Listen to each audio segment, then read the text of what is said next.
다시 한번 안내 말씀드립니다. 예배 시간에 휴대폰 벨이 울리는 일이 없도록 각자 휴대폰 한번 점검해 주시고요.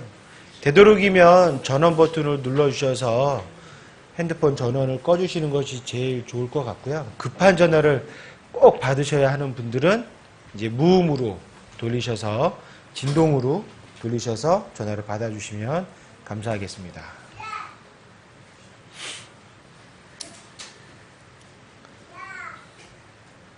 다음 들으실 찬양곡은 483장입니다. 483장 1절, 2절 연속해서 들으시겠습니다.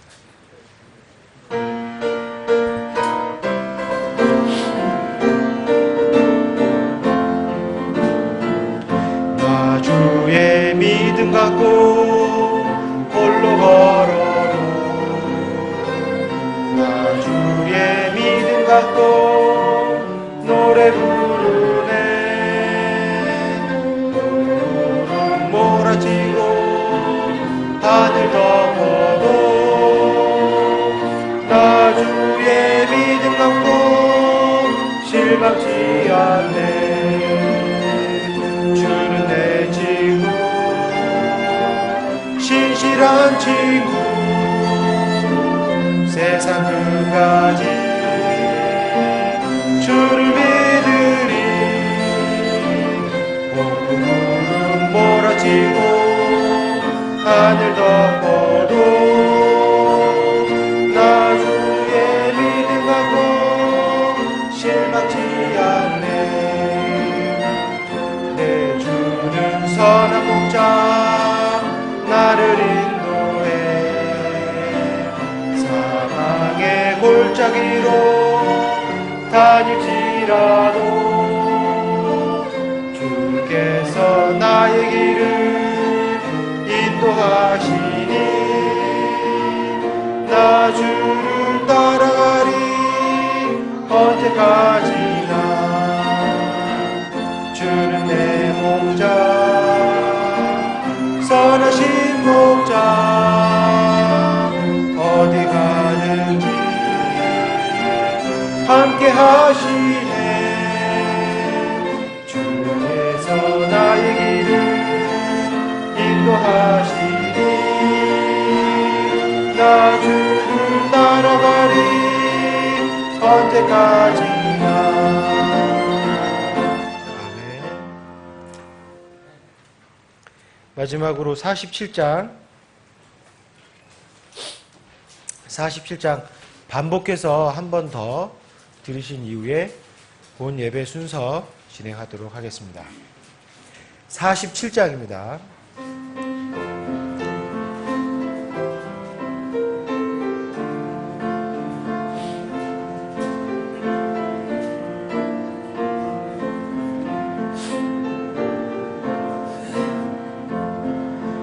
해가 뜨는 아침에 주를 찬양하리. 햇빛 찬란한 낮에 주를 찬양하리.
다 함께 일어나셔서 기쁜 마음으로 찬송가 50장 다 같이 하나님께 찬양 드리시겠습니다.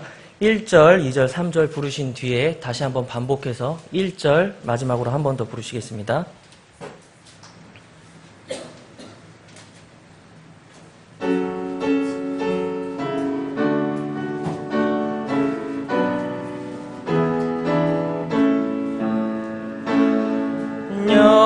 영화로우신 주 이곳에 오셔서 이 모인 자들로 주 백성 삼으사 그 중에 항상 계시고 그 중에 항상 계시고 그 영광 나타내소서. 이 백성 기도와 또 예물 드림이 향내와 같으니 곧 받으옵소서. 주 예수 크신 복음을 주 예수 크신 복음을 만 백성 듣게 하소서. 또 우리 자손들 다 주를 기리고 성전 돌같이 기나게 하소서. 구원하신 능력을 주 구원하신 능력을 늘 끝날까지 주소서. 큰 영화로우신 주 이곳에 오셔서 이 모인 자들로 주 백성 삼으사 그 중에 항상 계시고 그 중에 항상 계시고 그 영광 나타내소서. 아멘. 다 함께 기도드리시겠습니다. 거룩하신 만군의 하나님의 이름을 모든 회중이 이 한자리에 모여 찬양하고 경배드립니다. 세상의 창건 이전부터 그리스도 예수님 안에서 우리를 예비하신 아버지 하나님을 찬양합니다. 아버지의 뜻에 순종하셔서 연약한 사람의 몸을 취하셨음에도 불구하고 우리의 구속을 위하여 흠없이 완전한 삶을 사시고 자신의 피와 물 한 방울까지 우리를 위해 아낌없이 주신 우리 주 예수님의 이름을 찬양합니다. 지금 이 순간까지 우리를 도우시고 위로하시며 마지막까지 우리 구원의 보증이 되어주신 성령 하나님을 또한 찬양합니다. 마지막 심판의 날에 하늘에 있는 천사들과 구원받은 성도들 뿐만 아니라 이 땅의 모든 피조물과 심지어 마귀들까지 모두 예수님은 주님이라고 각자의 위치에서 한 입술로 고백할 것입니다. 특별히 그 날이 이르기 전에 서울제일침례교회 모든 성도들과 함께 기쁨으로 미리 고백합니다. 예수님은 주님이십니다.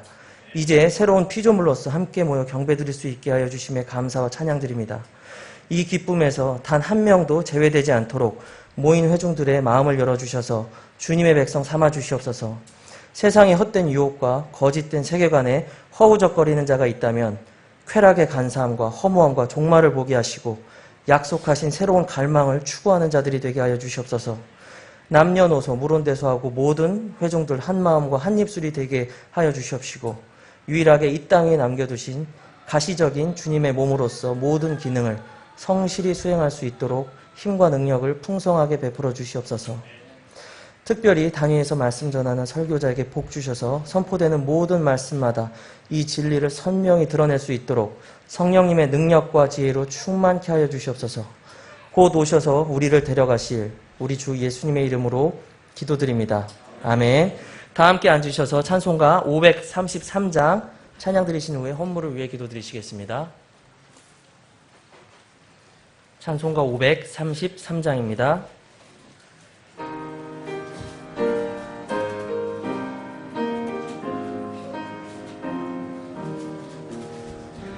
내 맘에 주여 소망 되소서.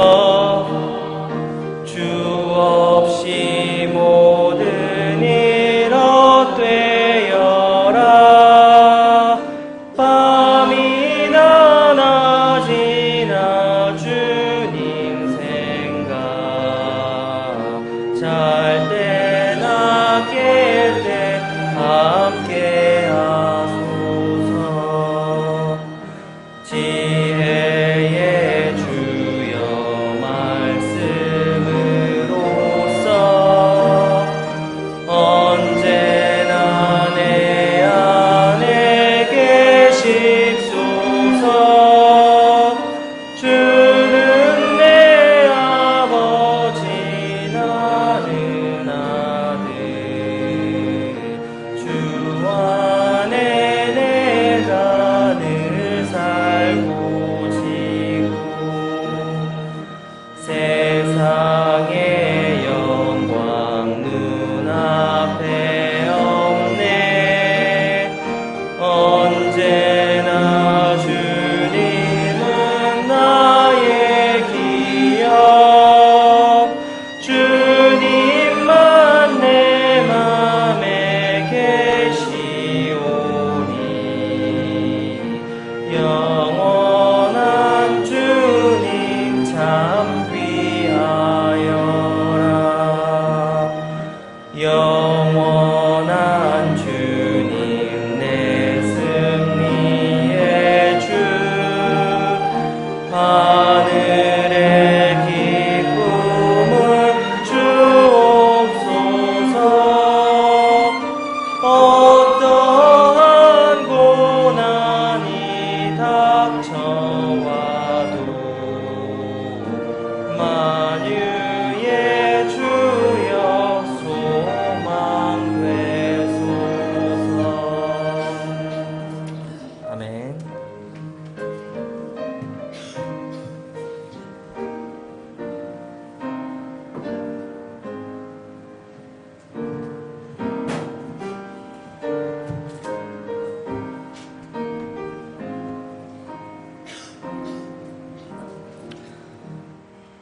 기도드리겠습니다. 사랑과 은혜가 풍성하신 하나님 아버지, 저희들 또 한 주간 주님의 날개 그늘 밑에 숨기시고 또 눈동자같이 지켜주셔서 감사합니다. 주님의 크신 그 은혜에 감사함으로 또 부족한 저희들의 그 땀의 소출의 일부를 가지고 나왔습니다. 기뻐 받아주시옵고 또 이 물질이 주님의 나라와 주님의 몸된 교회를 세우는 일에 쓰여지길 원하옵나이다. 온 우주 만물을 창조하시고 또 우리를 구원하시고 또 붙들고 계시고 또 온 우주를 심판하실 주님의 전능함과 존귀함을 알기에 저희들 모든 것을 내려놓고 주님께 이 시간을 온전히 드리기 위해 나왔습니다. 오늘 말씀을 전하는 설교자의 입술과 그 마음을 주장하셔서 아둔한 저희들이 잘 깨닫게 진리의 영으로 저희를 인도하시고 또 저희들이 깨닫고 믿고 순종하여 주님의 그 생명의 말씀이 저희 안에서 귀한 열매를 맺게 하셔서 주님께 영광과 존귀를 드리고 저희들에게 유익과 복이 되는 시간이 되길 원하옵나이다. 또한 영적으로 저희들이 성숙하고 주님을 더욱더 알고 닮아서 주님의 향기를 내는 저희들이 되게 하여 주시옵길 원하옵나이다. 또 저희 교회에 맡겨주신 일들을 잘 감당할 수 있게 하셔서 주님의 뜻을 저희 교회를 통하여 이루시길 원하오며 또 그 일에 충분히 쓰임받는 교회와 지체들이 되게 하여 주시길 원하옵나이다. 주님, 저희들 신체의 나약함을 잘 알고 있습니다. 그 신체의 나약함으로 인해 어려운 일들을 겪는 지체들이 있습니다. 그들을 기억하시고 또 돌봐주시고 또 붙들어주시고 주님께서 치료해 주셔서 건강한 모습으로 주님께 나와 더욱더 주님을 찬양할 수 있도록 인도해 주시길 원하옵나이다. 특별히 오늘 오후에는 성경 암송대회가 있습니다. 함께 해주셔서 기쁨의 교제가 되게 하여 주시고 단순 암송으로 끝나는 것이 아니라 그 말씀을 저희들 마음에 숨겨서 또 그 말씀이 떠나지 않도록 붙잡아 주시고 그 진리의 말씀을 깨달아 바르게 나누고 전하여 하나님께 인정받은 자로 부끄러울 것이 없는 일꾼으로 또한 나타나길 원하옵나이다. 이 시간 이외의 모든 예배 시간들 주님께 위탁드리오며 거룩하신 우리 주 예수 그리스도 이름으로 기도드렸습니다.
다 같이 7월 둘째 주 교회 소식 보시겠습니다. 오늘 오후에는 2015년도 전반기 성경 암송 대회를 개최합니다. 즐거운 말씀과 성도의 교제 시간이 될 수 있도록 다 못 외우셨더라도 다 같이 참석하셔서 즐거운 시간 보낼 수 있도록 다 같이 참여 부탁드리겠습니다. 그리고 오늘 성경 암송 관계로 오늘 오후 모임은 2시부터 시작하겠습니다. 다음입니다. 다음 주 7월 19일 주일에는 이미 공고된 집사 후보자 이제 두 분에 대한 회중 투표를 실시하도록 하겠습니다. 이것들을 놓고 우리 후보자들과 교회 모든 지체 여러분들 함께 기도로 준비 부탁드리도록 하겠습니다. 다음입니다. 청소년 1일 부흥 집회가 7월 23일 의정부 임마누엘 침례교회에서 개최됩니다. 초등학교 5, 6학년부터 시작해서 중고등부 다 포함이고요. 오늘까지 참여 의사 있으신 분들은 저한테 이제 말씀해 주시면은 참고하도록 하겠습니다. 안전과 원활한 진행을 위해서 교회에서 함께 모여서 승합차로 출발할 예정입니다. 2015년 여름 수련회를 8월 3일, 8월 5일까지 2박 3일 동안 덕산 스포텔에서 개최합니다. 참가비 5만 원입니다. 이번에 숙박시설이 굉장히 좋다고 하고요. 다 함께 미리 준비해서 꼭 참여해서 하나님의 말씀과 사랑을 나누는 복된 모임에 참석해 주시기 바랍니다. 그리고 지금 암 수술을 받고 회복 중이신 한기춘 어르신, 오호균 어르신 빠른 쾌유를 위해서 기도해 주시고요. 또 12월 중에 수술 예정인 우리 성인숙 자매님의 갑상선암 치료를 위해서도 계속 함께 손 모아 주시길 바랍니다. 그리고 경건한 예배 환경을 위해서 제가 재연의 말씀 드리겠습니다. 모든 지체분들은 이제 공예배 시간을 준수해 주셔서 이제 예배 시작 10분 전에 다 착석 부탁드리겠고요. 그리고 아침 성경 공부 시간을 비롯해서 모든 모임 시간에는 지정된 예배실 위에 다른 곳에 있지 않도록 협조 부탁드리겠습니다. 그리고 저희 교회 처음 방문하시는 우리 손님들께는 참고로 말씀드리면 저희는 헌금 바구니를 따로 돌리지 않습니다. 그것에 부담을 느끼시거나 하지 않으셔도 되고요. 예배에 집중해 주시면 되겠습니다.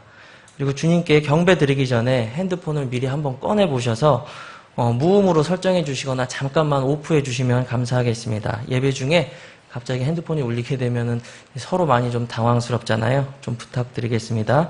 그리고 아이들이 이동하거나 간식 먹을 때 이제 부모님의 좀 통제를 부탁드리겠습니다. 생각보다 과자 봉지 소리나 이제 그런 바스락거리는 소리가 크게 들려서 집중하는데 좀 방해가 됩니다. 협조 부탁드리겠습니다. 그리고 아직 부모님의 손이 많이 필요한 우리 유아들 같은 경우는 유아 예배실에서 함께 예배 드리는 것들 지금부터 같이 훈련하시면 좋을 것 같습니다. 예.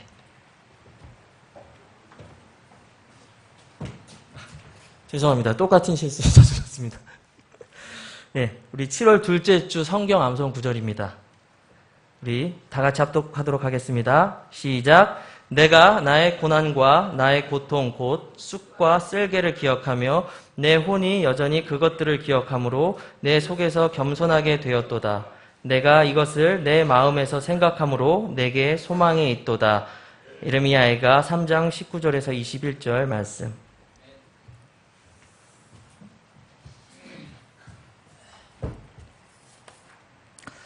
지금 여름 수련회에 관해서 말씀을 드렸는데 덕산 스포텔 맞아요? 포스텔이 아니에요? 스포텔이요? 내가 또 잘못 썼네.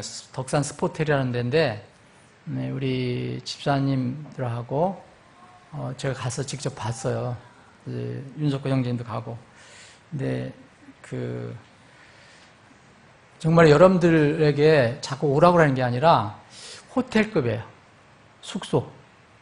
호텔급인데 우리 박성환 집사님의 힘에 의해서 싸게 이렇게 대여를 할 수 있습니다. 그래서 다른 교회 여러분들 살펴보시면 알지만 여름 수양의 비용이 10만 원이에요. 대부분. 근데 우리는 그걸 절반으로 이렇게 해서 2박 3일 또 주일날 저녁에 출발하는 거를 또 월요일 아침에 출발하기로 했어요. 그러니까 2박 3일 동안 이렇게 합니다. 우리만 가서 교제하고 하는 게 아니라 이런 기회에 숙소가 아주 원만합니다. 숙소가 넓고 또 원하시는 분이 있으면 빠른 시일 내에 추가로 그 예약이 가능해요. 한두 주 내로는 가능할 겁니다. 그래서 전도 대상자나 구원을 받고서도 기쁨이 회복되지 않은 사람이라든지 이런 분들이 있으면 여러분들이 초청하실 수도 있어요. 굉장히 그 숙소는 넓습니다. 지금도 예약 안 된 방들이 꽤 있어요. 참고하시고요. 오늘 여러분들이 또 이렇게 예배 후에 우리가 같이 애찬하는데 또 특별한 음식을 먹습니다. 우리 한국 사람들은 다행인 것 같아요. 빵을 내놓는 것과 떡을 내놓는 게 어떤 게 좋아요? 저는 떡이 좋아요. 우리 가영욱 자매님 좋아하시지? 내 떡보라는 걸 알고 있는데 빵을 내놓는 것보다 떡을 내놓는 게 좋은 것 같아요. 그래서 김현현 형제님이 이번에 상을 받았어요. 이게 사회의 어린 사람들을 위한 교육에 기여를 했다고 해서 IT로 그래서 상을 받아서 감사한 마음으로 김현현 형제님, 이미진 자매님이 여러분들과 감사함을 나누기 위해서 떡을 해왔습니다. 그래서 그런 뜻을 아시고 맛있게 드시면 좋겠습니다. 오늘 저희들과 이렇게 처음 이렇게 예배를 드리는 분을 잠깐 소개합니다. 혹시 안 내신 분들 주님의 이름으로 환영하고요. 우리가 그동안 기도하고 우리가 소개를 이제 편지는 여러분들께 소개를 드렸지만 저기 동유럽 옛날 동유럽 루마니아라고 하는 데가 나라가 있어요. 여러분들 아시죠? 영어로는 로메니아라고 그러는데 여기에 후네도하라라는 도시가 있는데 여기에 우리와 똑같은 믿음을 가지고 있는 산소망 독립침례교회가 있어요. 여기 산소망 독립침례교회에서 귀한 손님이 왔습니다. 그 교회 미하이 젠티에 목사님의 아들이에요. 여기 이름은 레위, 우리말로 레위죠. 이제 레위인데 영어로 리바이. 그래서 여러분들이 어떻게 부르셔도 좋아요. 레비로 부르시든 레위로 부르시든. 그래서 젠테 미하이 레비 형제가 오늘 왔어요. 잠깐 일어서 주실래요? 어디 있어요? 예, 주님의 이름으로 환영합니다. 예.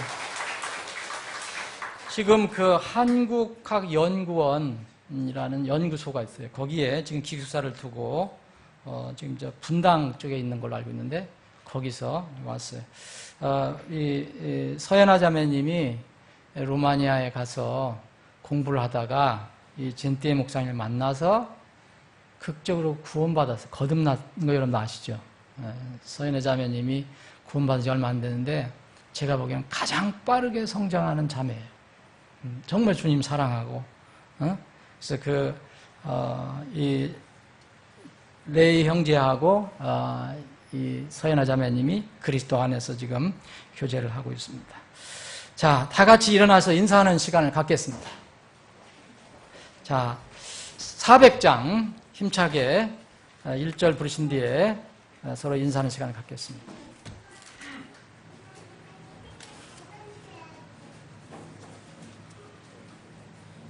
주의 진리 위에 십자가 운기.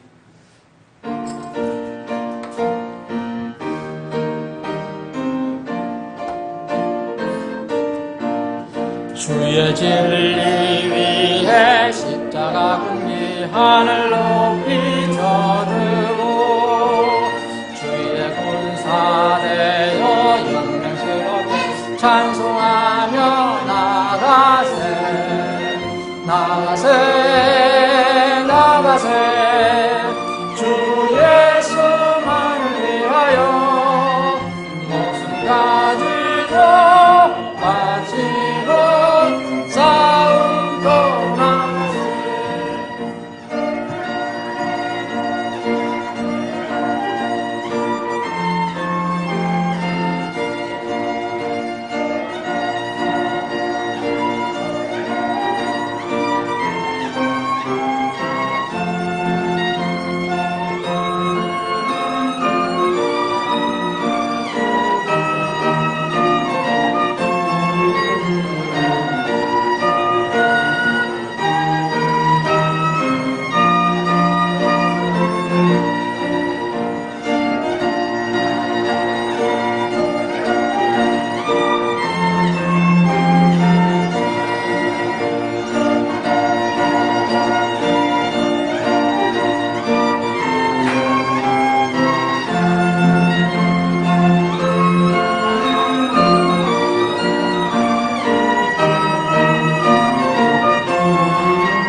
원수들은 이미 예수의 손에 하나 없이 패하고 주의 군기만이 영광스럽게 온 눈이에 빛나네.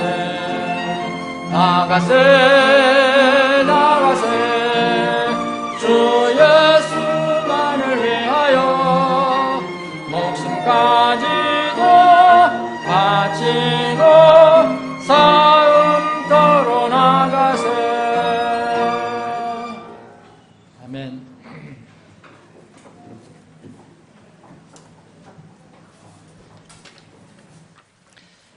자, 오늘 하나님 말씀은 신약성경 로마서 8장입니다. 다 같이 일어나셔서 하나님 말씀을 봉독하겠습니다.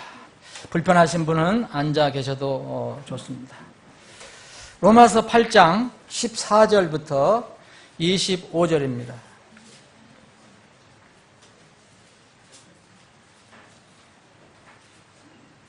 여러분들이 가지고 계신 성경으로 읽으시면 됩니다. 조금 다르더라도 뜻을 생각하시면서 로마서 8장 14절 제가 읽고 여러분들과 함께 읽을 부분을 말씀드리겠습니다. 하나님의 영에 의해 인도받는 자들은 다 하나님의 아들들이니 너희는 다시 두려움에 이르는 속박의 영을 받지 아니하고 양자 삼으시는 영을 받았느니라. 그분을 힘입어 우리가 아바 아버지라 아버지 하고 부르짖느니라. 성령께서 친히 우리와 우리 영과 더불어 우리가 하나님의 자녀인 것을 증언하시나니 자녀이면 상속자 곧 하나님의 상속자요 그리스도와 공동 상속자니 우리가 그분과 함께 고난당하면 이것은 우리가 함께 영광도 받으려 함이니라. 18절 함께 읽겠습니다. 18절 시작합니다. 내가 생각하건대 현재의 고난들은 앞으로 우리 안에 나타날 영광과 좋게 비교될 수 없도다. 제가 또 몇 절 읽겠습니다. 피조물이 간절히 기대하며 기다리는 바는 하나님의 아들들이 나타나는 것이니라. 피조물이 헛된 것에 복종하게 된 것은 자진해서 된 것이 아니요 소망 중에 그것을 복종하게 하신 분으로 인한 것이니 이는 피조물 자신도 썩음의 속박에서 해방되어 하나님의 자녀들의 영광스러운 이 자유에 이를 것이기 때문이라. 또 전체 창조물이 지금까지 함께 신음하며 고통 중에 산고를 치르는 줄을 우리가 아나니 그들뿐 아니라 우리 자신 곧 성령의 첫 열매를 소유한 우리까지도 속으로 신음하며 양자 삼으심 즉 우리 몸의 구속을 기다림은 24절 25절 함께 읽겠습니다. 우리가 소망으로 구원을 받았기 때문이라. 그러나 우리는 소망이 아니니 어찌하여 사람이 보는 것을 여전히 바라리요. 그러나 우리가 보지 못한 것을 바라면 인내로 그것을 기다리느니라. 아멘. 아버지 하나님, 말씀을 우리에게 주심을 감사합니다. 이 시간 겸허히 말씀을 받기를 원합니다. 우리 회중에게 필요한 말씀, 설교하는 자에게 필요한 말씀, 모든 듣는 자에게 필요한 생명의 말씀이 되게 하여 주시옵소서. 거룩하신 예수님의 이름으로 기도합나이다. 아멘. 다 앉아주시기 바랍니다.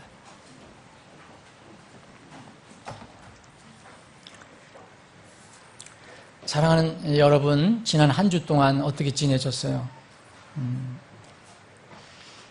평안하셨습니까? 아니면 힘들었습니까? 아마 고생하셨을 겁니다. 이게 너무 더워서 어제 이렇게 힘들어하셨던 분들 있었을 겁니다. 지난 한 주 동안은 아마 여러분들 한 주 동안 평안하게 지낸 분들도 전 일생을 이렇게 통해 보면 이렇게 편안하다고 얘기하기는 어려울 겁니다. 며칠 전 교도소를 방문한 기회가 있었습니다. 제가 아는 사람인데 사업을 하면서 지금으로부터 한 20년 전, 한 15년 전 잘 나갈 때는 공장 2개를 운영했었어요. 사장님이었어요. 제가 식당에 가서 된장찌개 먹을 때 그분은 호텔 가서 뷔페 먹을 때가 있었어요. 정말 잘 나갔던 사장님, 회장님 소리를 들었던 사람인데 이게 일이 그렇게 되려고 그러는지 그 재물이라는 게 한순간에 무너지는 것을 제가 봤는데 수십억 재산을 가지고 이렇게 자선가에서 됐는데 어느 날 고향 친구가 찾아와서 사업하는 고향 친구가 찾아와서 정말 힘들다. 이거 하나만 막아줘라. 어음 하나만 막아줘라. 그래서 그것을 거절하지 못하고 처음에 7천만 원을 이렇게 어음을 막아줬다 합니다. 근데 계속해서 그 친구가 그 사업이 잘 안 돼갖고 결국은 이렇게 막다 나중에는 막을 수가 없어갖고 이 사람 거의 전 재산 수십억을 다 날리게 됐어요. 근데 그 돈을 또 자신은 또 그 돈을 융통하려고 다른 곳에서 또 10억을 빌렸다고 합니다. 10억을 빌려가 결국은 마지막에 갚지 못하고 소송을 당해갖고 고소를 당해서 교도소에서 수년 2번씩이나 이 사람이 고소하고 또 끝나면 이 사람이 고소하고 그랬고 2번씩이나 수년간 복역을 한 사람인데 얼마 전에 제가 가서 보니까 완전히 늙었어요. 옛날에 그 정말 떵떵거렸던 그 모습이 보이질 않아요. 늙고 빈털터리가 됐어요. 그런데 그 중에 하나 다양한 것은 하나님을 찾고자 하는 마음이 좀 있는 것 같아요. 단란하고 부유했던 가정이었는데 정말 그 이후 가정이 완전히 무너지고 지금은 겨우 생계를 유지하는 상태입니다. 당장 출소하면 어떻게 살아갈까 걱정을 해야 되는, 이제 부인이 좀 일을 하고 뭐 그러지만, 제가 다시 한번 인생에 대해서 저 생각을 해봤는데 정말 그는 전에 정말 굉장히 많은 것을 누리고 즐기고 했지만 지금은 고생 후에 고생을 하는 사람으로 바뀌었습니다. 욥은 우리 인생에 대해서 많이 얘기를 해주죠. 욥기를 보면. 그래서 욥은 이렇게 이야기합니다. 여자에게서 태어난 사람은, 여자에게서 태어나지 않은 사람 없죠? 굉장히 이건 수사적인 용법인데, 여자에게 태어난 사람은 날수가 적고 괴로움으로 가득하다 그랬어요. 오래 사는 것도 아니고, 또 그렇다고 사는 날 동안 날마다 편안하고 즐거운 것만 아니라는 거죠. 괴로움으로 가득하다. 그래서 모세는 그런 얘기를 했어요. 70, 광고는 80살아도 그 해수의 의력은 수고와 슬픔뿐이다. 세상에 사는 사람이 뭐 다 그러합니다, 여러분. 사람이라면 그래요. 여자에게 낳은 사람들은 사실 다 그렇습니다. 여러분 혹시 여기서 여자에게서 안 낳아, 어머니로부터 안 낳은 사람 있습니까? 그렇다면 우리는 무언가? 하나님 자녀는 무엇인가? 오늘 우리가 로마서 8장에 있는 말씀을 읽어봤습니다. 우리는 하나님을 아버지라고 부를 수 있게 됐어요. 아버지라고 부릅니다. 우리가 눈에 보이지 않지만 성령 하나님께서 우리를 이것을 증거해 줍니다.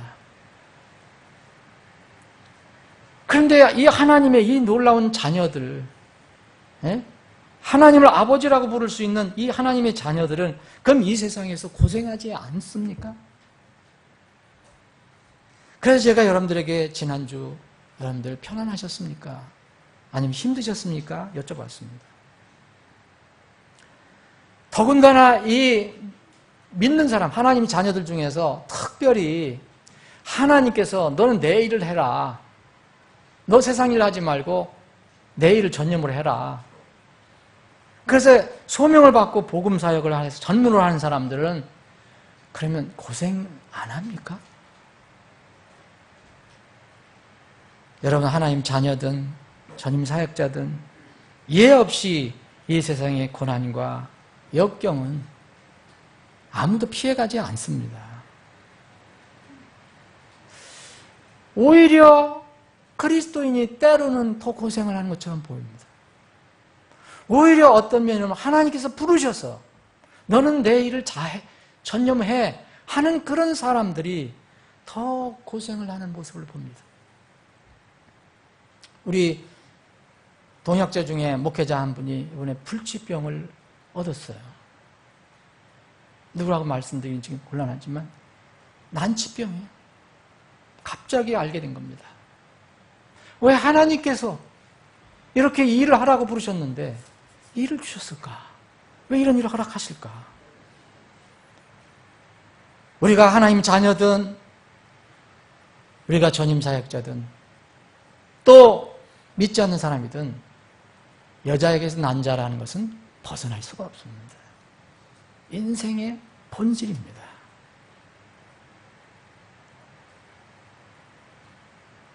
오히려 고생이 가면 갈수록 더 할 수도 있습니다. 그런데 우리 하나님의 자녀들에게는 세상에서 사람들이 똑같이 겪는 수고와 고생과는 그 성격이 같지 않다는 것입니다. 물론 고생 피할 수 없습니다. 합니다. 그렇지만 그것으로 인해서 괴로워하거나 절망하거나 망하지 않습니다. 다만 이 세상에서 고생을 겪을 때, 그것을 당할 때마다, 그 아픔을 겪을 때마다, 고통을 겪을 때마다 무엇을 이야기하는 거냐? 구원받은 우리가 우리의 몸으로 우리를 구원해 주신 예수님의 고난과 그 죽음을 잠시 동안 체험하는 것입니다. 고린도 후서에 이런 말씀이 있습니다. 우리에게 격려가 되는 말씀입니다. 4장, 고린도후서 4장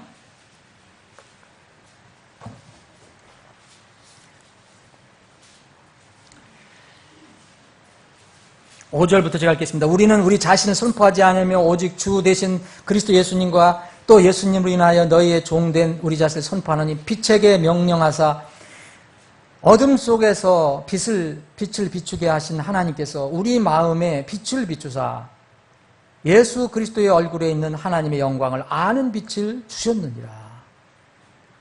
그러나 우리가 이 보배를 질그릇 안에 가졌나니 이것은 뛰어난 권능이 하나님에게서 나며 우리에게서 나지 아니하게 하려 함이라.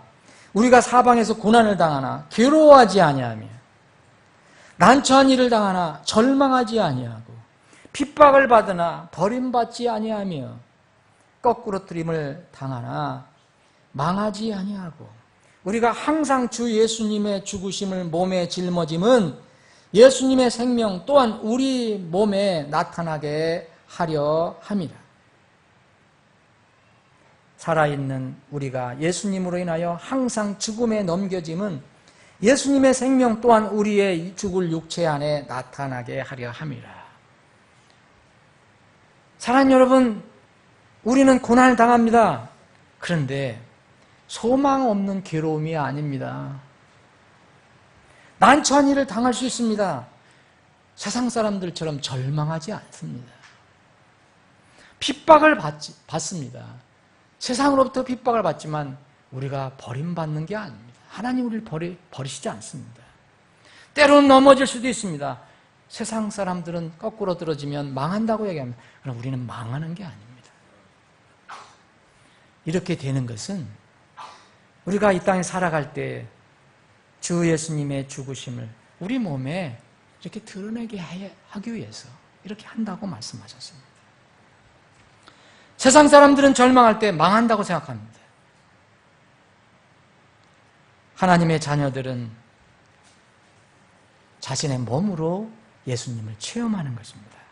예수님의 고난과 죽음을 체험하는 것입니다. 우리는 약합니다. 부족합니다. 우리는 몸이 깨어지기 쉬운 질그릇이에요. 그럼에도 불구하고 이 깨어지기 쉬운 질그릇 안에 결코 깨어지지 않는 영원한 그리스도의 영광의 복음이 들어있습니다. 이 보배를 가진 사람들이 바로 구원받은 하나님의 자녀들입니다. 자, 그러면 우리 인생에 대해서 어떤 결론을 내려야 합니까? 이런 결론이 나올 수 있습니다. 우리 그리스도인이 된다는 것, 예수님 믿는다는 것, 이것이 세상에서 고생을 면제받으려고 하는 것이 아니고 우리도 고생을 면할 수 없다. 우리도 고통을 당할 수 있다. 그렇다면 이 세상은 믿는 자나 믿지 않는 자나 다 고생을 하는 것이라면 모든 사람이 다 고생하게 정해져 있습니다. 그러면 기왕 고생을 하도록 정해진 삶이라면, 인생이라면 왜 고생을 할까? 무엇을 위해서 고생을 할까? 이런 생각을 해봐야 된다고 생각합니다. 기왕의 고생이 정해진 인생이라면 무엇을 위해서 고생을 할까? 인생은 두 번 다시 살 수 없습니다. 여러분, 많은 사람들이 환생을 믿습니다. 윤회설을 믿어요.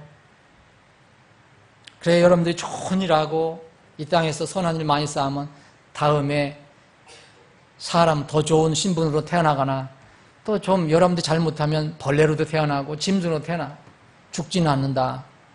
이게 윤회설이에요. 이거는 사탄의 속임수입니다.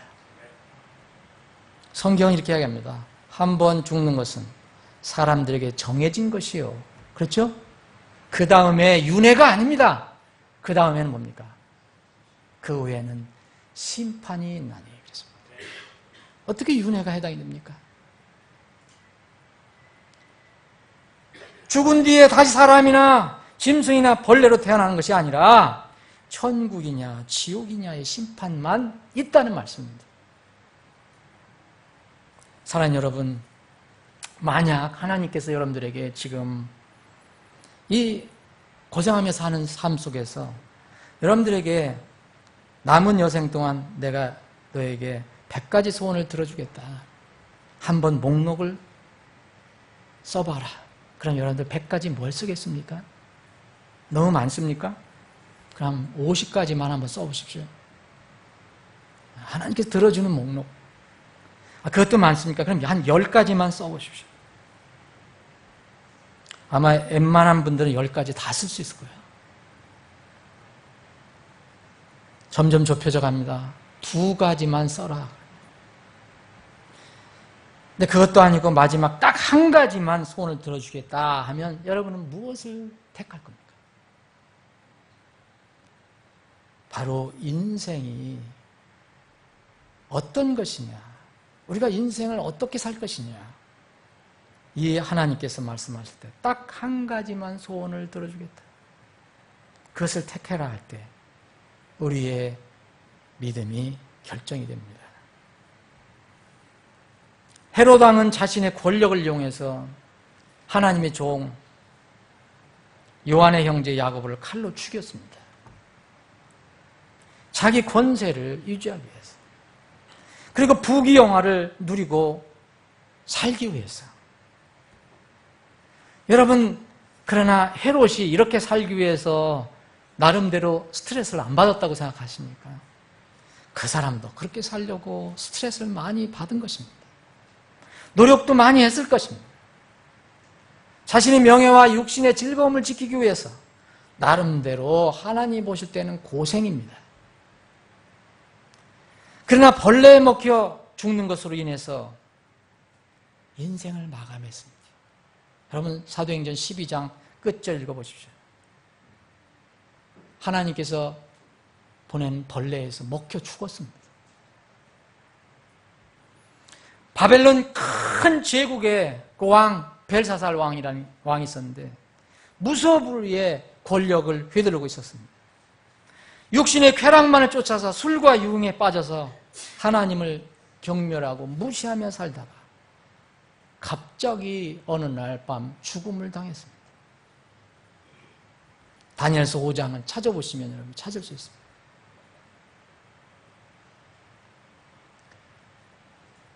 누가복음에 나오는 어떤 부자는 평생을 먹고 놀고 지내면서 누가 자기 평생에 하나님을 믿는 믿음, 복음을 전해줬는데 그것을 듣지 않았습니다. 영원한 세상이 있다는 것을 부인하고 살다가 어느 날 죽어서 지옥에 떨어졌습니다. 이 사람이 자기가 추구하는 그 부귀영화가 영원한 것이 아니구나, 덧없는 것이로구나, 이것을 깨달았다면 지혜롭게 영원한 그 무엇을 준비한 자기 집 앞에 집 없이 살던 거지 나사로와 같이 될 수 있었을 것입니다. 거지 나사로는 잠깐 사는 이 땅에서는 부귀영화를 누리지 못했습니다. 건강하지도 못했습니다. 그런데 그는 영원한 것을 얻었습니다. 사랑하는 여러분, 아브람, 롯, 모세, 다윗, 사도 바울, 요한, 하나님의 사람들도 다 고생했습니다. 여러분, 그러면 악한 사람, 자기가 이 땅에서 잘 살려고 남을 해하고 남을 속이고 이렇게 해서 살아갔던 사람들 고생 안 했습니까? 이 사람들도 똑같이 고생했습니다. 가인도 자기 동생을 죽이려고 하니 얼마나 힘들었겠습니까? 사울도 이스라엘 왕으로서 사울도 막판에 얼마나 고생했습니까?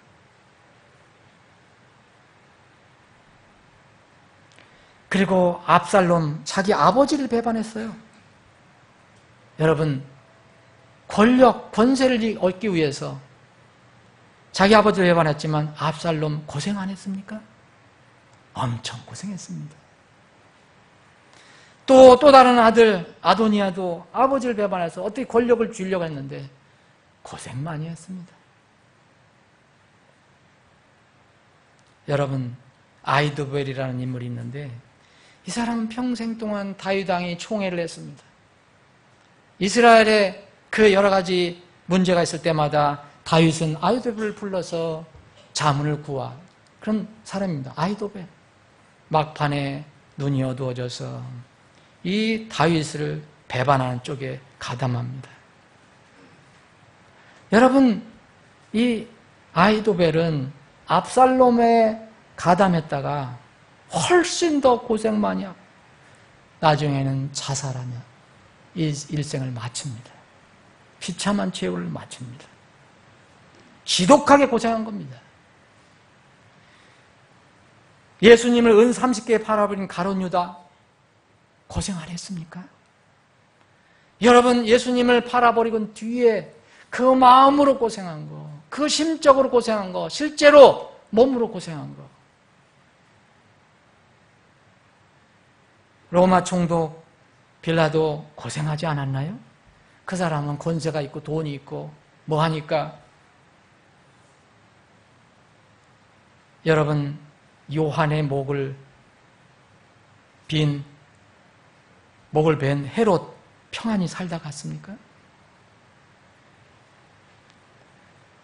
지독히 고통받고 남은 인생 고생하다가 갔습니다. 사울이었을 때 하나님께서 이 사울을 구원으로 부르십니다. 사역으로 부르십니다. 거기서도 처음에는 이제 거부하려고 합니다. 주님께서 그렇게 말씀합니다. 너 참 네가 사는 거 고생이다. 사울은 그걸 모르고 있었죠. 바울이 되기 전에. 가시채를, 그 가시가 달려있는 나무를 왜 차냐? 네 발이 아프지 않냐? 주님께서 그렇게 말씀하셨습니다. 사도 바울을 지독하게 괴롭혔던 사람이 있습니다. 구리 세공업자 알렉산더입니다. 이 사람은 사도 바울의 일마다 방해하고 다녔던 사람인 것 같습니다. 근데 이 사람 고생 없이 평안하게 살다가 죽었을까요? 아닙니다. 하나님의 말씀과 진리 때문에 순교를 당한 수많은 믿음의 순교자들이 있습니다. 역사적으로는 이런 분들을 재침례 성도들이라고 합니다. 에나베프티스트. 이들의 삶은 덧없이 지나갈 땅에서의 삶에 소망을 걸지 않았다는 데 특성이 있는 겁니다. 영원한 하나님의 도시에 대해서 지금은 힘들고 어려워도 영원한 하나님의 도시에 관심을 갖고 살아갔습니다. 이 땅에서 흔들리는 것을 얻기 위해서 이 땅에서 헛된 일을 하지 않았습니다. 결코 흔들리지 않는 것을 하늘에서 얻기 위해서 이 땅에서 흔들리는 것을 버린 사람들입니다. 잠시 나그네로 살면서 기뻐하면서 있는 것으로 감사하면서 하나님께서 주신 약속의 소망의 성취를 바라보고 살았던 사람들입니다. 사랑하는 여러분, 우리가 현 세상에서 우리가 고생을 하며 살 때 분명히 이 고생은 믿지 않는 사람들과 분명히 성격의 차이가 있습니다. 고생 후에 우리말에 고진감래라는 게 있는데 고생을 다한 뒤에는 정말 달콤한 것이 옵니다. 이 현세생에서의 우리의 고생 그리고 앞으로 우리에게 나타날 영광을 성경은 계속 비춰주고 있습니다. 오늘 그 중에 여러분들이 한번 여러분들과 함께 읽은 부분이 그겁니다. 이 세상은 대세가 뭐냐면 눈으로 보는 겁니다. 그래서 백문이 불여일견이라는 말이 나왔어요. 100번 들어도 한 번 보는 것만 못하다 얘기입니다. 성경은 이런 말이 맞지 않습니다. 그래서 이 시대에는 보는 산업이 커지는 거예요. 보는 산업. 보는 산업이 뭔지 여러분 아시죠? 앞으로 계속 커질 겁니다. 라디오보다는 TV가 대세입니다.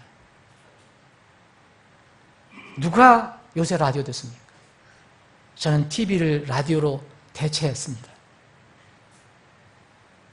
책을 읽는 독서보다 직접 눈으로 보는 동영상이 대세입니다. 영화가 대세입니다. 듣는 라디오 방송보다는 직접 모니터로 보는 인터넷이 대세입니다. 그래서 보는 산업은 앞으로 계속 발전될 것입니다. 이것이 이른바 관광산업입니다. 이 세상 사람들의 취향에 따라서 계속 크게 성장할 겁니다. 이건 줄어들지 않습니다. 주님이 오실 때까지. 왜 사람들은 전부 보는 것에 집중하기 때문에. 넉넉하지 않은 삶에도 여행을 즐기는 사람들이 한국에 참 많습니다. 여러분 메르스가 끝나자마자 신문에 나왔는데 금방 김포공항이 인천공항이 붐빈다고 합니다. 요새는 돈이 여러분들이 있으면 우주여행도 할 수 있게 돼 있어요. 앞으로. 돈 많으십니까 여러분? 우주여행 갈 수 있습니다. 죽기 전에 가봐야 할 곳이란 책도 나왔습니다. 그래서 제가 찾아보니까 그건 한 개가 아니고 죽기 전에 가봐야 할 30곳, 50곳, 100곳, 10곳. 여러분 눈으로 보고 즐기는 관광, 여행 나쁜 거 아닙니다. 잠시 휴식 취하고 충전하기 위해서 필요할 때도 있습니다. 여러분 관광과 여행 산업이 세계 경제에 끼치는 것이 무시 못합니다. 우리나라도 마찬가지입니다. 이 메르스 때문에 우리나라가 제일 타격받은 게 뭡니까? 관광 산업이에요. 중국 사람들이 안 와서 돈을 안 쓰니까 지금 어려워지는 거예요. 그래서 지금 다시 중국 사람들을 이렇게 오게 하려고 애를 쓰잖아요. 또 우리나라의 관광과 여행 산업에 종사한 사람들이 수백만 명이에요. 이거 무시 못합니다. 이들의 생계가 달려있어요. 그래서 건전한 관광산업은 한 나라의 경제를 세워주기도 하고 또 개인의 건전한 여행은 삶의 활력을 불어넣어주기도 합니다. 여행이 나쁘다는 게 아닙니다. 관광이 나쁘다는 게 아닙니다. 그런데 잊지 말아야 할 것이 있습니다. 이 땅에서 눈으로 보는 것은 영원한 것이 아닙니다. 그것은 사라진다는 거예요. 언젠간 사라진다는 사실을 잊지 말아야 합니다. 더구나 하늘의 소망을 가지고 있는 거듭난 그리스도인이라면 더욱 그러합니다. 여러분들은 눈으로 믿고 구원을 받은 게 아닙니다. 여러분 눈으로 믿고 구원받았습니까? 우리는 무엇인가 듣고 읽고 구원을 받은 것입니다. 저도 사실은 젊었을 때, 어렸을 때, 국민학교 때 옛날에 시골에는 이게 발동기를 돌려가면서 천막 치고 하는 1년에 한 서너 번 오면 동네가 다 요란하죠. 예. 그래서 천막 치고 발동기 돌려서 그 영사기 돌리는 거 여러분들 어르신들은 알 거예요. 우리 아이들은 모르고. 이게 올 때마다 가슴이 두근거리고 그거 보고 싶어서 국민학교 때. 그래서 영화 좋아했습니다. 뭐 뜻도 모르면서 그냥 그 눈에 좋으니까. 그리고 또 조금 커서는 청소년이 돼서 또 대학 때 이럴 때는 또 무슨 낭만을 찾는다고 여기저기 또 무전여행을 다니기도 했어요. 가보고 싶은 데도 많았고 참 좀 보고 싶은 데도 많았습니다. 근데 제가 딱 거듭난 후에 말씀을 알고 이것이 좀 바뀌기 시작했어요. 점점 신앙생활의 기쁨을 알게 되자 저는 그렇게 좋아하던 여행, 등산도 참 많이 다녔거든요. 등산 언제 갔냐면 꼭 주일날 갔거든요. 직장 다닐 때. 관심이 없어지기 시작했어요. 여러분 오해하지 마십시오. 제가 누가 가지 말라고 해서 그런 것도 아니고요. 종교적으로 제가 무슨 주의를 못 지킬까 봐 겁나서 안 갈 거 아닙니다. 그냥 하나님을 경배하고 찬양하고 구원받은 성도들과 같이 지내고 교제하고 이런 기쁨이 그런 기쁨을 압도하기 시작했기 때문에 그 즐거움이 훨씬 더 좋은 즐거움이었기 때문에 그렇게 된 것뿐입니다. 저는 지금도 하나님 일과 어긋나지 않는다면 기회가 되면 등산할 수 있습니다. 지난번에도 우리 등산했습니다, 여러분. 강화도 무슨 산 갔다 왔잖아요. 운동도 합니다. 여행도 필요하면 합니다. 그런 즐거움을 무시하거나 부정하는 거 아닙니다. 그런데 우선순위에 항상 걸려 있다면 저는 그걸 포기합니다. 절대 그것을 가장 좋은 우선순위를 포기하면서 그거 한다고 기쁨이 없습니다. 영원한 것과 사라질 것 중에 어느 것을 택할 것이냐가 항상 우리의 문제입니다. 뒤늦게 제가 공부하려고 미국에 처음 갔을 때 제 눈에 들어왔던 게 뭐냐면 미국의 자연 환경, 주변 환경이었습니다. 오글오글 하다 서울에서 오글오글 살다가 가서 보니까 진짜 시원하게 탁 트여져 있고 이 환경이 진짜 말이야. 속된 말로 장난이 아니에요. 난 여기서 우리 서울 갈 때 보면 조금만 틈이 있으면 여러분들 이 풀밭이나 뭐 이렇게 좀 나무가 있으면 여러분들 어때서 보니까 다 거기 돗자리 깔고 도시락 까서 먹죠. 근데 미국은 맨 그런 곳이야. 집집마다 다 가지고 있어. 근데 왜 저기에 사람이 아무도 없나 처음에는. 다 그러니까 대부분. 그래서 환경은 좋구나. 그럼에도 저는 이미 하나님 말씀을 가지고 있었기 때문에 그렇게 큰 관심은 없었어요. 사람들을 만나기 위해서 여행도 했어요. 그러나 무엇을 보고 즐기기 위해서 관광 목적으로 간 적은 없습니다. 그 목적을 보고 간 적은 없어요. 이 자랑이 아니라 여러분들도 갔다 그래서 여러분들 비판하는 게 아닙니다. 그게 결국 오래 영원히 남을 것이냐, 그 문제가 있다는 거예요. 미국 생활을 그때 IMF 때 미국 생활을 정리하고 돌아오게 됐을 때 적지 않은 사람들이 주위에 있는 사람들이 뭐냐면 미국 떠나기 전에 꼭 가볼 때가 두 군데가 있다 그랬어요. 여러분들 아시죠? 어딘지?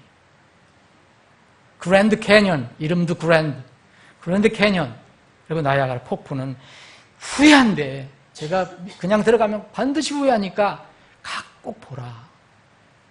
예, 고맙습니다.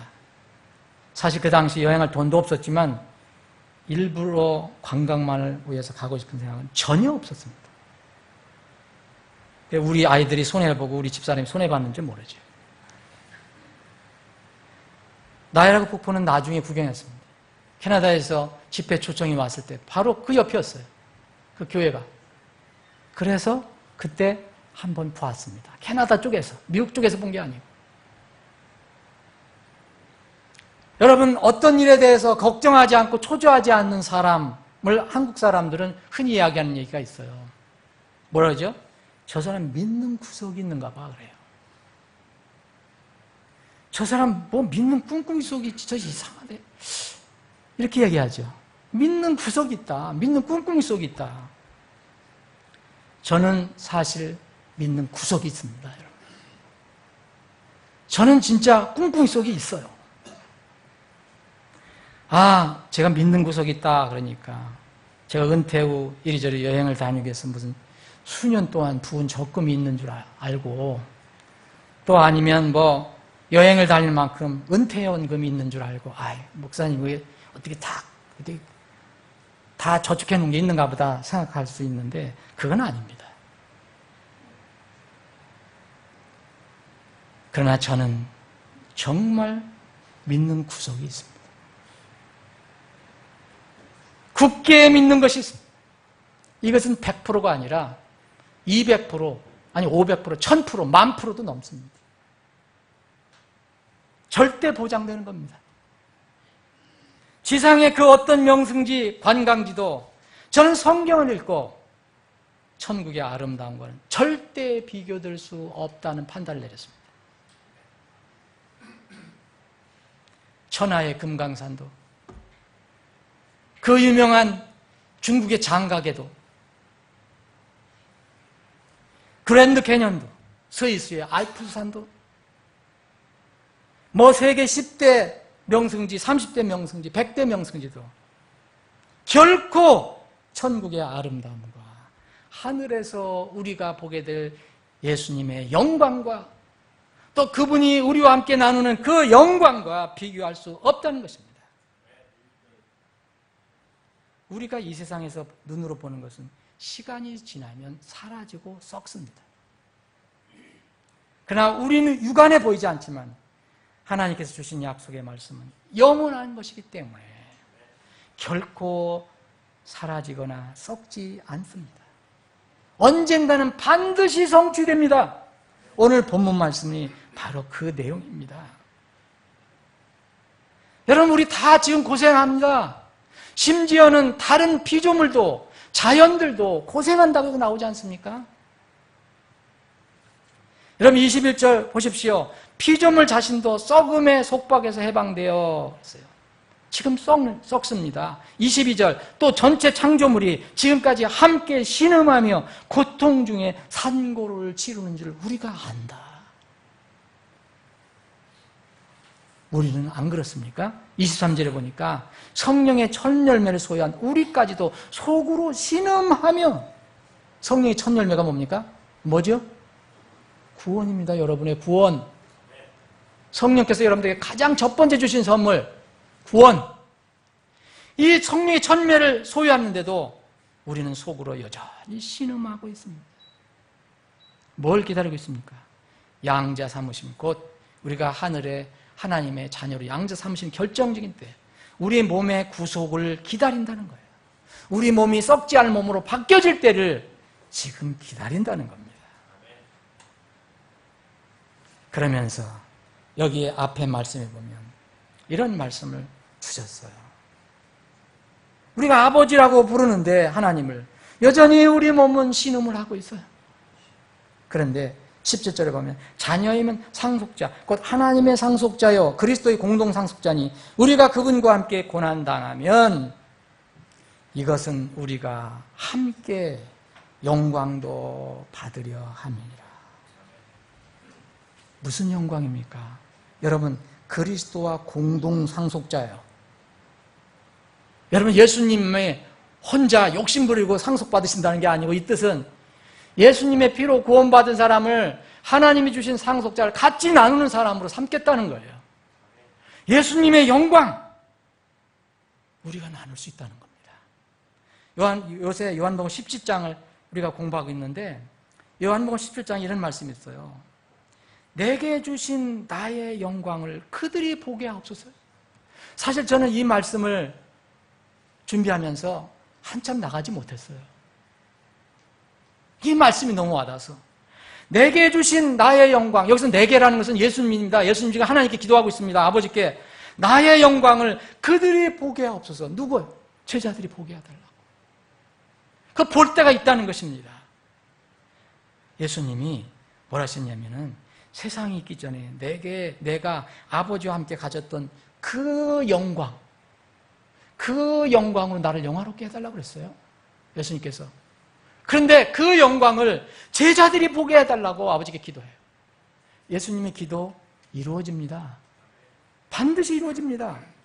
그래서 내가 생각하건대 현재의 고난들은 앞으로 우리 안에 나타날 영광과 좋기 비교가 불가능하다. 사랑하는 여러분, 우리가 가야 할 곳은 궁극적으로 거처가 어디입니까? 우리의 구원자이신, 우리의 주님이신 예수님이 계신 곳이라고 하지 않았습니까? 내가 처소를 예비하러 가노니, 예비하면 내가 너희들을 나 있는 곳으로 있게 하리라. 그때 우리는 그곳에서 하나님 아버지와 아들 예수 그리스도의 놀라운 영광, 그것을 바라보게 될 것입니다. 그리고 그 영광을 같이 나누게 될 것입니다. 그리고 이것뿐만 아니라 여러분, 그 하늘에 우리가 살 그 거처에 그 형용할 수 없는 환경의 아름다움을 우리가 눈으로 보게 될 것입니다. 여러분, 시간 관계상 다 말씀을 드리지만, 여러분, 이사야서를 이제 오후에 이제 성경 암송대도 이사야서가 성경인데, 이사야서는 이미 그것을 예언을 해놨습니다. 이리가 양과 함께 지내요. 어린이가 사자와 함께 지내요. 여러분, 그런 광경 지상에서 볼 수 있습니까? 여러분, 계시록 뒤편을 보십시오. 그 아름다운 곳의 모습을 보십시오.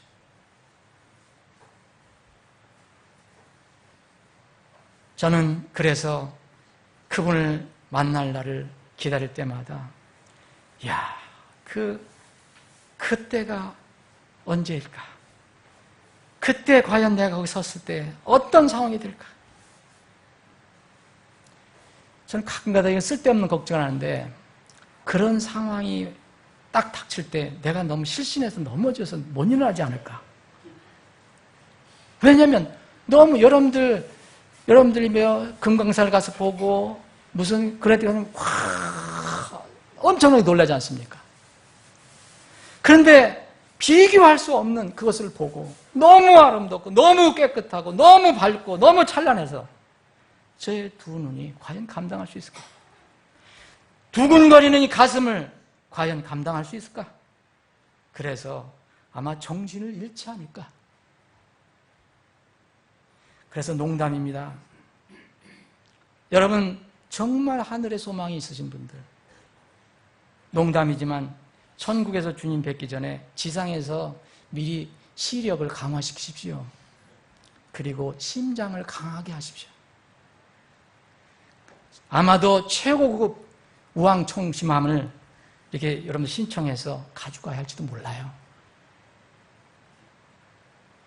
제가 믿는 구석, 제가 가지고 있는 꿍꿍이 속에 바로 이곳입니다. 저는 이곳을 가고 싶습니다.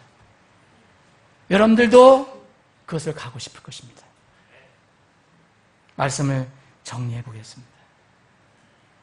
기왕에 이 세상에서 고생하는 인생이라면 과연 세상 많은 사람들이 애써서 수고하는 일시적으로 얻기 위해서 무언가를 썩어질 것을, 사라질 것을 얻기 위해서 그렇게 고생하는데 여러분, 그것이 가치 있는 것인가? 기왕 고생하는 인생이라면 영원한 것을 위해서 고생하는 것이 지혜로운 것이 아닐까? 사랑하는 여러분, 구원받지 못한 사람은 빨리 구원을 받아야 하고, 또 구원받은 신자들은 내 가장 첫 번째 소원이 무엇일까? 하나님께서 너 한 가지 소원만 이야기해봐라 할 때 그것이 무엇일까? 나를 구원해 주신 주님을 만날 준비하는 것입니다. 이런 말을 하는 사람이 과연 이 세상에 얼마나 될까? 주님을 만나기 전에 이 세상에서 고생하지만 올바른 구원, 바른 말씀, 바른 주님의 교회를 전하고 섬기는 것이 정말 가치 있다 생각하는 사람이 얼마나 될까? 부디 사랑하는 여러분과 저는 영원히 사라지지 않을 이것을 가슴에 가지고 있으면 그것이 우리 눈에 펼쳐질 때까지 이 땅에서 그것을 위해서 고통하고 고생하는 것이 정말 가치 있는 일이 아닐까. 만약 그렇다면 그것을 결단하고 주님의 도우심을 구하는 것이 어떨까. 감히 여러분들에게 제안을 해드립니다.